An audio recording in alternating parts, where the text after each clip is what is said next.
दोस्तों, अध्यात्म की चर्चाएं तो सभी करते हैं, लेकिन आध्यात्मिकता और अध्यात्म का मानव जीवन के लिए क्या महत्व है, इस बात से सभी अनजान हैं। यहाँ तक कि मनुष्य अध्यात्म का अर्थ भी नहीं जानते। अध्यात्म का अर्थ है अपने भीतर के चेतन तत्व को जानना, मानना और दर्शन करना, अर्थात अपने आप के बारे में जानना या आत्म प्रज्ञ होना। दोस्तों, गीता के 8वें अध्याय में अपने स्वरूप अर्थात जीवात्मा को अध्यात्म कहा गया है। भगवत गीता में भगवान श्री कृष्ण अर्जुन को कहते हैं, परम स्वभावो अध्यात्म मुच्यते, अर्थात आत्मा परमात्मा का अंश है। यह तो सर्वविदित है। जब इस विषय में अतिशयोक्ति अथवा अविश्वास की स्थिति अधिक क्रियामान होती है, तभी हमारी दूरी बढ़ती जाती है और हम विभिन्न रूपों से अपने को सफल बनाने का निरर्थक प्रयास करते रहते हैं, जिसका परिणाम नकारात्मक ही होता है। फ्रेंड्स, यह तो असंभव सा जान पड़ता है कि मिट्टी के बर्तन मिट्टी से अलग पहचान बनाने की कोशिश करे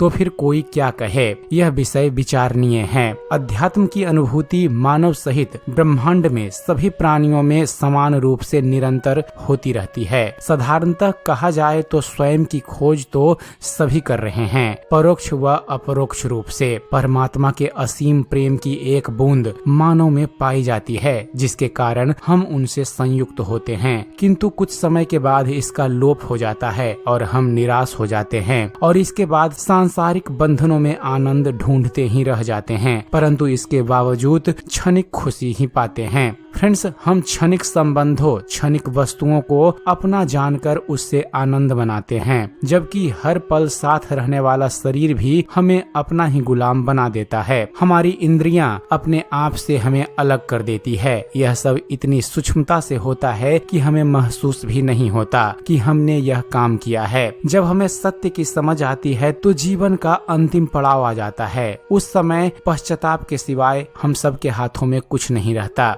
दोस्तों, अगर ऐसी स्थिति का हमें पहले ही ज्ञान हो जाए तो शायद हम अपने जीवन में पूर्ण आनंद की अनुभूति के अधिकारी बन सकते हैं। इससे हमारा इहलोक तथा परलोक भी सुधर सकता है। अब प्रश्न यह उठता है कि यह ज्ञान क्या है? क्या हम सभी इस ज्ञान को प्राप्त कर सकते हैं? हाँ, हम सभी जान सकते हैं कि अंत समय में किसकी स्मृति होगी, तब हमारा भाव क्या होगा। हम फिर अपने भाव में अपेक्षित सुधार कर सकेंगे। दोस्तों, भगवत गीता के 8वें अध्याय के श्लोक संख्या 8 में भगवान श्री कृष्ण कहते हैं, ययापि स्मरण भाव त्यजन्ते कलेवरम तमेवति कौन्तेय सदा तद्भाव भावितः।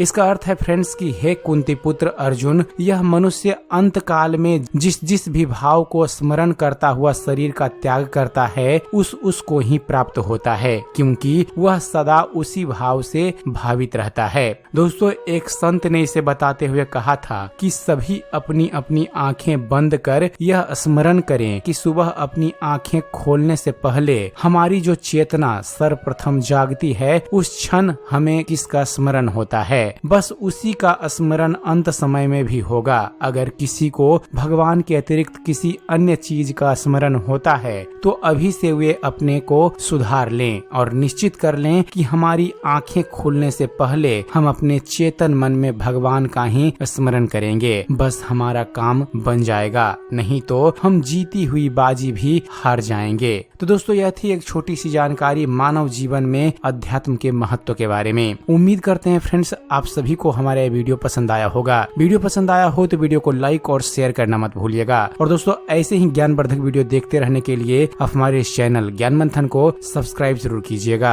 आप हमारे इस चैनल को सब्सक्राइब कीजिए और देखते रहिए, जानते रहिए। धन्यवाद। जय हिंद।